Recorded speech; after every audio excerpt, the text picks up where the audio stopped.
On December 7, 1900, the sky above Island Moor was pale and windless. Supervisor Robert Muirhead stepped onto the eastern landing. It was a routine visit. He came to inspect the Flannan Lighthouse. Inside, 3 men were waiting: James Duckett, Thomas Marshall, and Donald MacArthur. They laughed. They worked. They shared lunch in the cold stone quarters where waves could be heard crashing far below. As the day faded, Muirhead shook each man's hand. He stepped back into the small boat.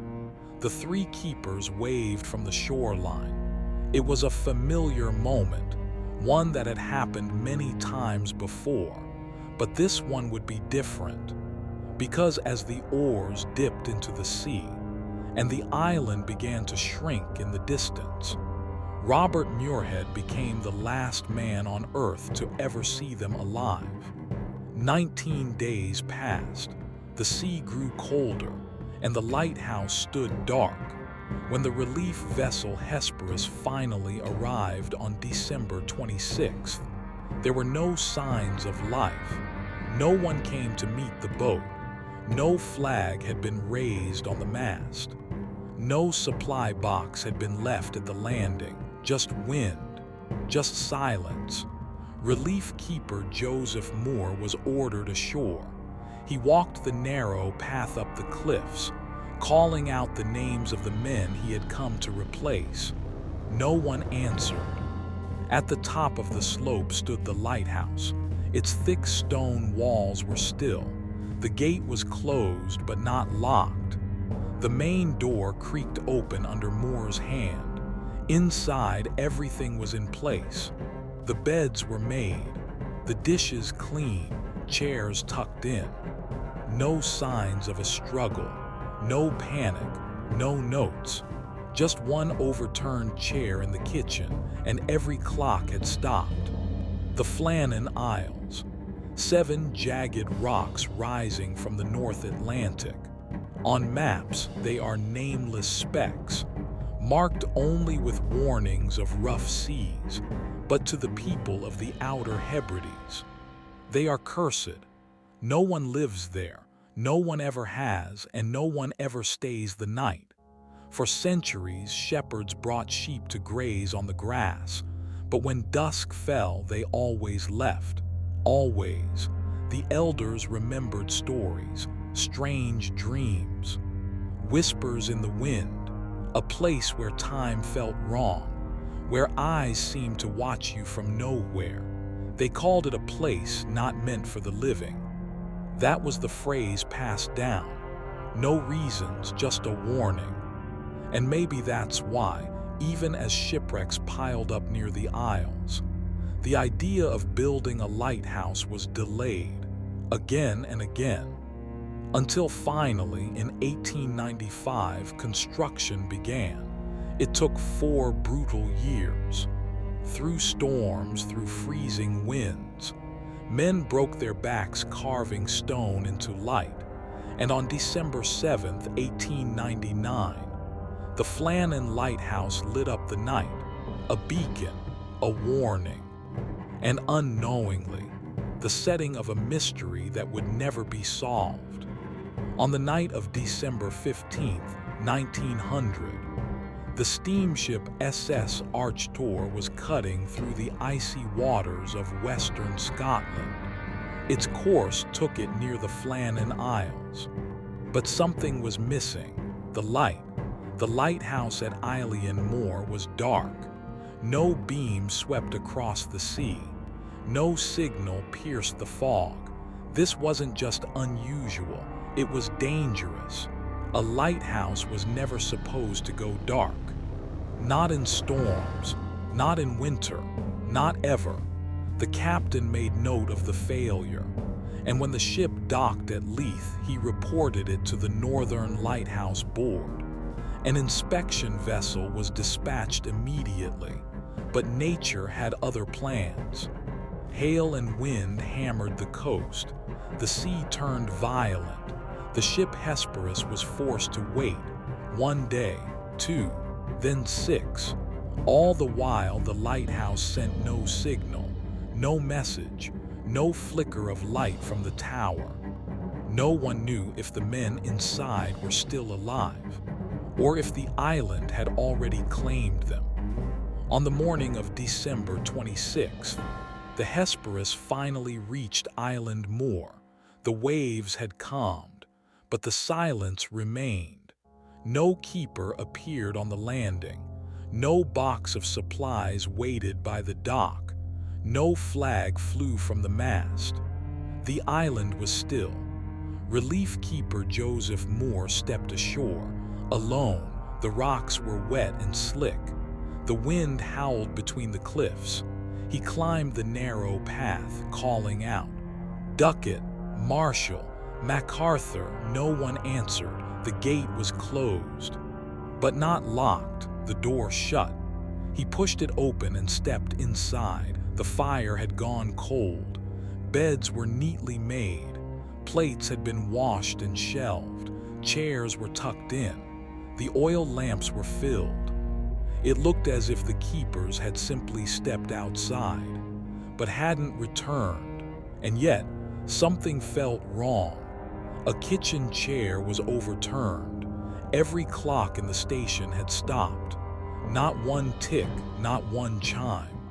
And on the coat rack, only one raincoat remained. Joseph Moore stood alone inside the lighthouse. The silence was heavy, almost unnatural. The chair in the kitchen had fallen backwards, as if someone had stood up too fast or never got the chance to sit down. But it was the clocks that haunted him. Every single one stopped, frozen in time, as if something had interrupted the very rhythm of life. Then came the coats. 3 men had been stationed here, but only one raincoat remained on the rack. The other 2 were gone. That meant 2 men had left the lighthouse, likely to check on something outside. Maybe the storm damaged equipment or the western landing. But the 3rd man had left without a coat. No one in their right mind would walk into a North Atlantic storm without protection. Not on a cliffside, not in winter. And yet, he did, or was forced to. Whatever happened here, it wasn't calm, it wasn't planned, it came suddenly. And it left nothing behind. After searching the lighthouse, Moore and the crew turned their attention to the western landing. What they found there changed everything. A storage box, positioned over 30 meters above sea level, was shattered. Its contents, ropes, barrels, tools, were scattered across the rocks, as if torn apart by force. Nearby, the iron railings along the path had been twisted, bent into unnatural curves. Steel warped by something no human hand could bend. The tracks used to haul supplies from boats to the lighthouse had been ripped from their foundation, as if something had pulled them free. But the most chilling sign was a stone. It had sat unmoved for years, weighing over a ton. Now it had been shifted, pushed from its place, and no man could have done that above the cliffs, over 60 meters high. The earth was torn open. Cracks ran deep through the rock. It looked as if the cliff had been struck by something massive, a rogue wave or something worse. Whatever hit that island did not come quietly. Back inside the lighthouse, Moore opened the logbook. The last entry was recorded at 9 a.m. on December 15th. That meant the men were still alive, at least until that morning. The notes were ordinary. Descriptions of the weather, mentions of strong winds, nothing alarming, nothing fearful, no hint of panic, no mention of danger, no words of goodbye. It read like any other day. And then it stopped, just like the clocks. The final sentence faded into the page, and with it, so did the men who wrote it. No more entries ever came. No explanation, no final message, only silence. The Northern Lighthouse Board launched an official investigation. They reviewed every clue, every damaged railing, every overturned chair, every missing coat, and they gave the public an answer. James Duckett and Thomas Marshall had likely gone to inspect the western landing, the area hit hardest by the storm. Donald MacArthur was supposed to stay inside, but maybe he saw danger, maybe he saw a wave, and rushed out to warn them, but it was too late. The wave hit, fast, violent, unforgiving. It swept all three men into the sea, without a chance to run, without a chance to scream. The theory fit the damage, the missing men, the timing. It gave closure, on paper, but some details refused to fit. Some questions refused to go away. Why was the gate closed? Why was the main door shut? Who would stop to close doors as a giant wave approached? Why did all three leave? That broke every rule. Lighthouse protocol demanded one man always stay inside, especially during storms. And then the biggest question of all, where were the bodies? The sea usually gives something back, but here it gave nothing. At first glance, the storm theory made sense, but the more you looked, the more it unraveled. Start with the doors. Both the gate and the main entrance were closed, neatly, deliberately. Would a man seeing a rogue wave racing toward his friends really stop to shut a door? Would he take the time to latch a gate? Then there's the coat. MacArthur's coat was still hanging, and yet he left, into winter, into a storm. Why? He wasn't reckless, he was experienced, and he knew the risks. Then the protocol. 3 men were never supposed to leave together, never, 2 out, 1 in, always, but all 3 were gone, without a word, without a trace. And finally, the sea itself. Bodies from shipwrecks had always washed ashore. Always, but not this time. Not Duckett, not Marshall, not MacArthur. Nothing. It was as if the island had swallowed them whole. With no answers, the stories began. Some said one of the men went mad, that he killed the other 2. Then, overwhelmed by guilt, threw himself into the sea. Others believed they ran away, tired of the isolation. The endless wind, the crashing waves, they simply walked away, vanished into a new life. But none of these had proof, just whispers, just guesses. As time passed, the theories grew stranger. Post-war articles suggested spies, that the island had been used for secret military contact.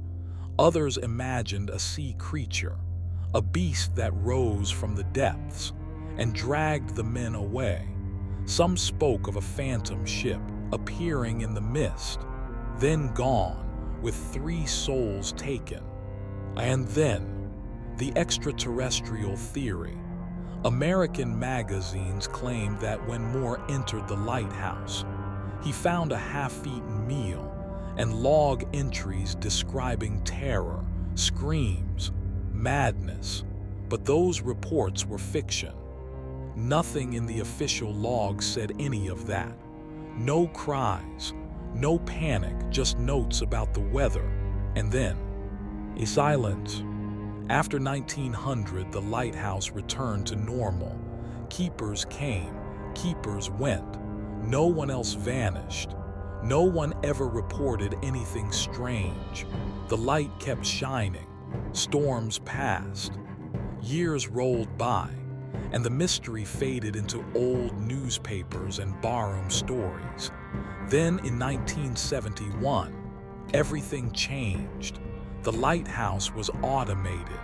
No more keepers, no more rotations, no more handwritten logbooks. Island Moor became silent again, but this time, it stayed that way. Since then, it has only been visited for maintenance. Brief visits, short landings, never overnight, and never with answers. The three men were never found. Their names carved into stone, but never into history's certainty. The sea kept its secret, and the island returned to sleep. Over a century has passed, but the questions remain. What really happened on that island? Was it nature's fury, human error, or something else entirely? No bodies were found. No final message was left. No eyewitness ever came forward. Three men vanished, without a sound, without a trace. And maybe that's why the story still haunts us, because we like answers, we need them, to close the chapter, to feel safe, to move on. But some mysteries don't close, they linger, like the wind that still howls across the cliffs of Island Moor. So the lighthouse stands, a monument not just to warning, but to wonder, to the strange silence that sometimes follows a human scream, and to the truth that even in our modern world, some questions are never meant to be solved.